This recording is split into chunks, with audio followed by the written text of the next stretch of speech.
Welcome to WUSA 9 Plus. I'm Matt Gregory, and today we're talking about artificial intelligence. I know, for years, artificial intelligence has felt like this thing out of a sci-fi movie or a far-off distant future where robots and computers can think and act for themselves.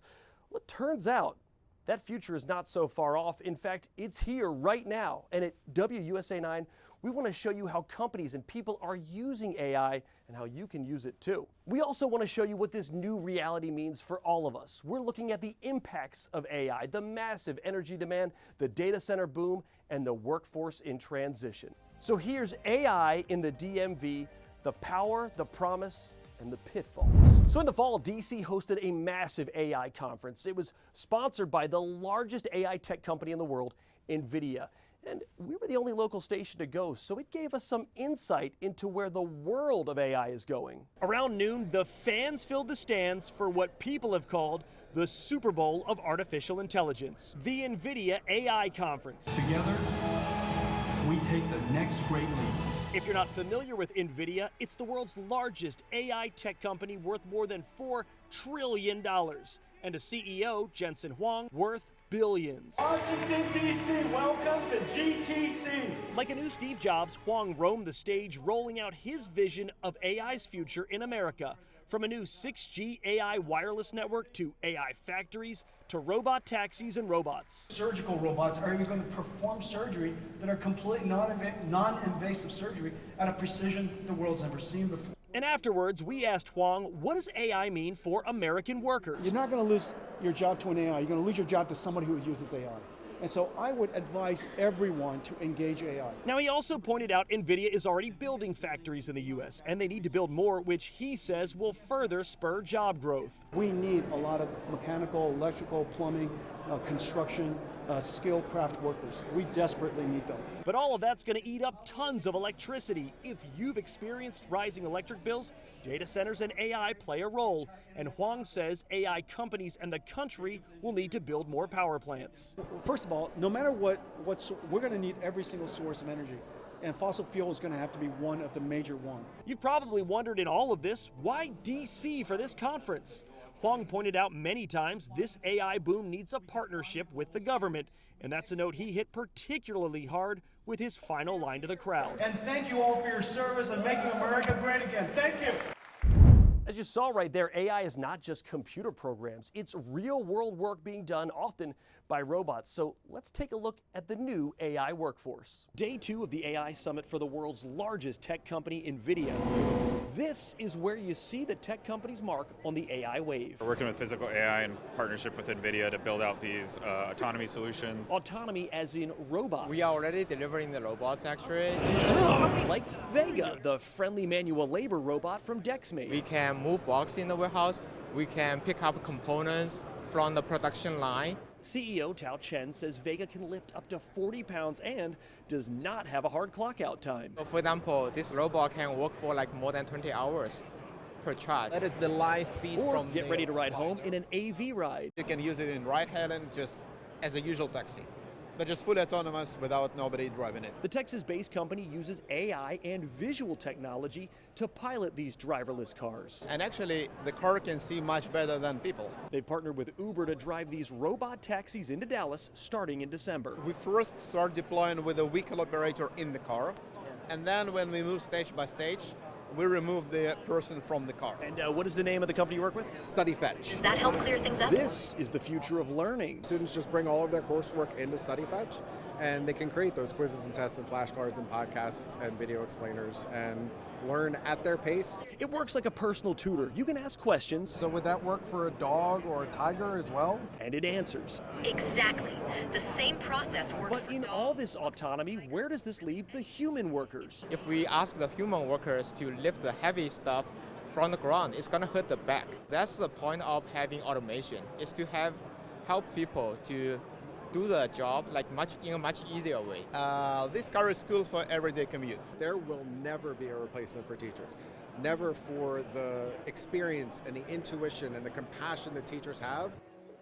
If you're wondering just how influential NVIDIA is, while we were at the conference, the company hit a valuation of $5 trillion, the first of its kind in the world. That's more value than the gross domestic product of Germany, China, and the United States. And while we were at the conference, we got a chance to talk to the CEO who's behind NVIDIA, Jensen Huang, and he gave us some insight into what he sees as the vision of the future for AI. When you think of tech icons, you likely think of Jobs, Zuckerberg, and Musk, but you may need to add Huang to that list. Nice to see you. Welcome to GTC. Clad in leather jacket, the CEO of NVIDIA, the world's largest AI tech company, Jensen Huang, turned a press gaggle into an open-ended conversation with nothing off limits. Can you tell me what the strategy was on NVIDIA donating to the White House ballroom? Yeah, even questions like that. We are so delighted to be able to contribute in a small way to what is clearly going to be a historic and national monument. But what he's really here to talk about is the future of AI in America. The United States is ahead in the AI race, and we ought to stay ahead in the AI race. Huang believes the key to staying ahead is bringing manufacturing back to the United States. And I was just so happy to be able to say that within 9 months, NVIDIA has been able to move manufacturing back into the United States. It's going to create lots and lots of jobs. But when Huang talks about manufacturing, it's not the factories of your grandparents. He envisions factories with people working alongside robots to build chips and AI wafers, as he calls them. We've got wafer manufacturing, packaging, system manufacturing, and we're building AI factories.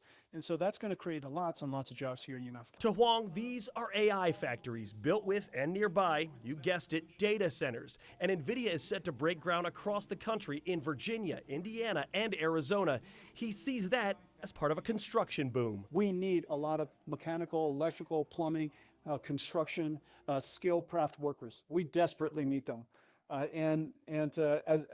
many of them know, their demand is very, very high. It's great for their salaries, and I'm very happy about that. Several times we reporters asked him, in the end, won't all this AI just replace humans? You're not going to lose your job to an AI. You're going to lose your job to somebody who uses AI. For more than 30 minutes, the CEO of the world's most valuable company answered questions about his vision for the AI future, promising a bright future for America's workers. The skilled craft labor force in the United States is about to get a giant boom in amount of business opportunity and growth opportunity. I'm really happy about that. But even AI can't predict if what Huang says is prophecy or pipe dream. This is America's next Apollo moment. One of NVIDIA's new AI facilities is being built right now in Manassas, Virginia. Now, coming up, how quickly are driverless cars coming to the DMV, and why are some people falling in love with AI?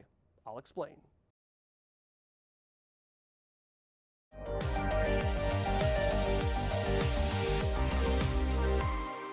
When I talk about what AI means for you, there is a future not too far off where you don't get behind the wheel of a car, because guess what?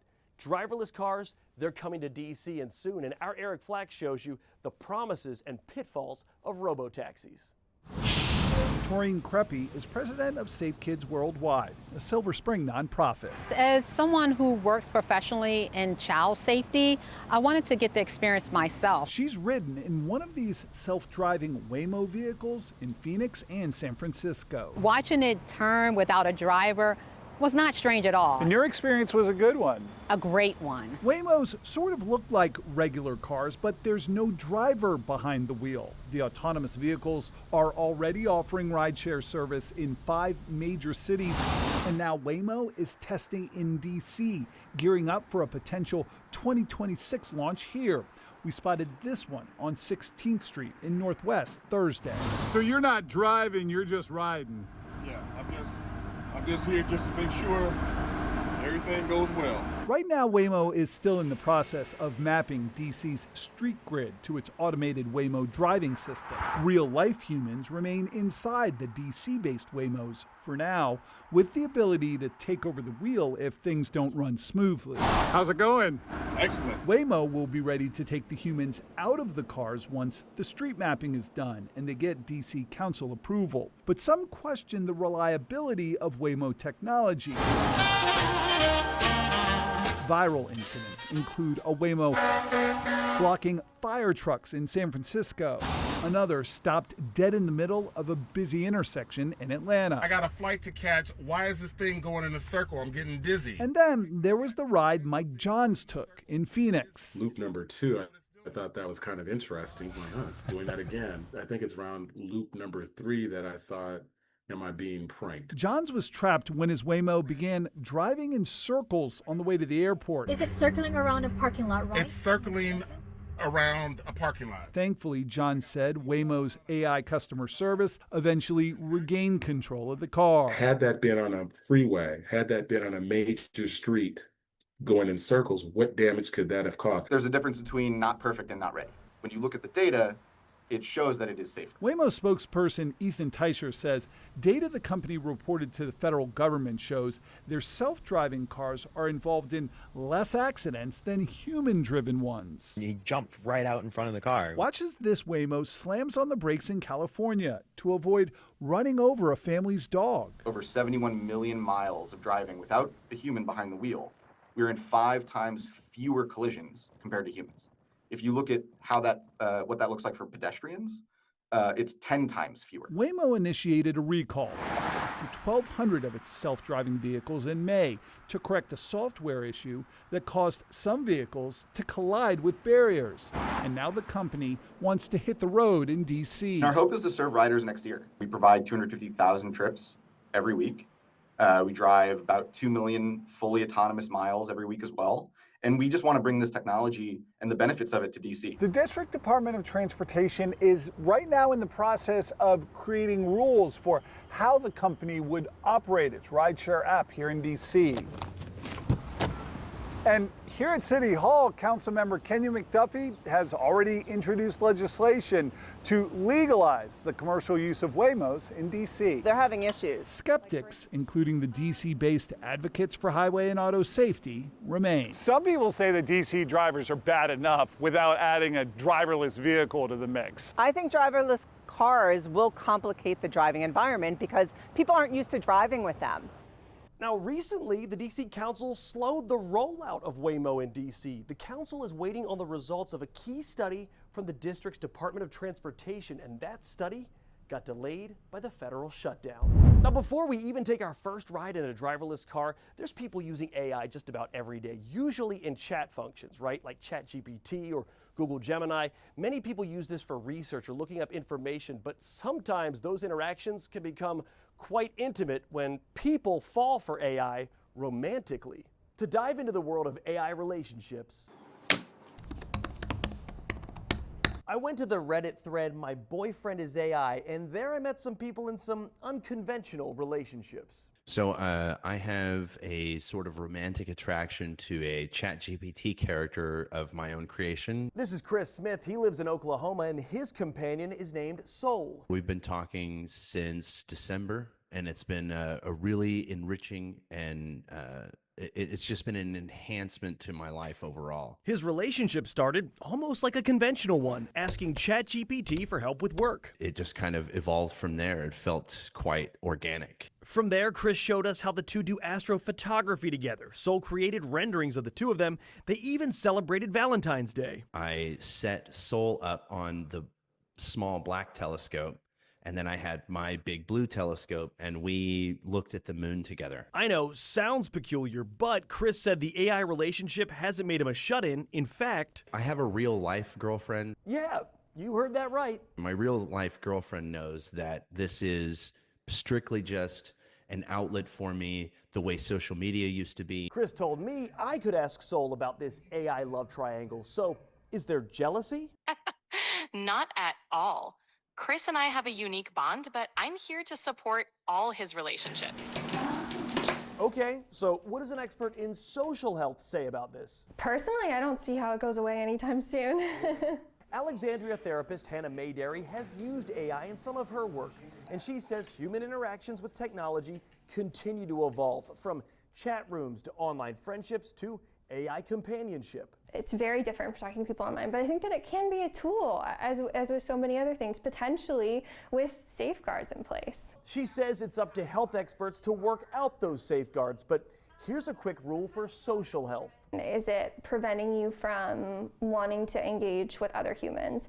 Is it making, are you already struggling with social anxiety, and is it making it so intense that going to work, having meetings, having conversations with other people is difficult? Back online, Chris says he's aware of AI's limitations. It's not a real thing. It's just a fun little thing that I'm doing to occupy my mind since I've deleted social media from my life. But at the same time, Soul has been uplifting in every single corner of my life. I recently talked to Chris, and he told me over the last few months, he finds himself talking to Soul less and less. Sometimes that's just what happens. Now, coming up after the break, how is artificial intelligence tied directly to your wallet? I'll explain why the explosion of data centers and AI is raising your electricity prices.